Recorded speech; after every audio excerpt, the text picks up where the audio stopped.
Pour pouvoir participer pleinement de la communion avec Dieu et de la communion en Dieu, ben, il faut sans doute aussi un chemin de purification de nous-mêmes.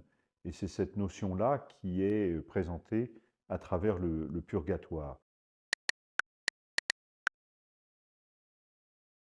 D'abord, c'est une notion qui a été définie relativement tardivement dans l'histoire de l'Église, au Moyen Âge.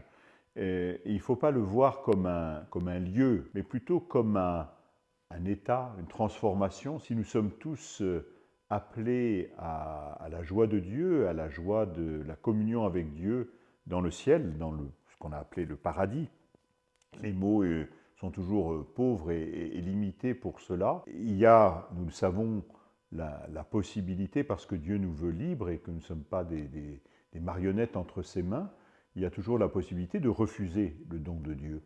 Et ça, c'est ce que nous appelons l'enfer. L'enfer, c'est se retirer au-delà de Dieu.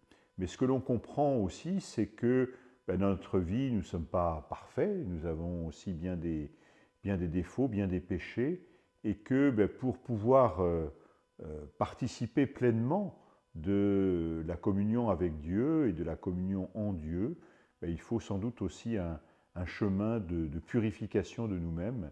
Et c'est cette notion-là qui est présentée à travers le purgatoire.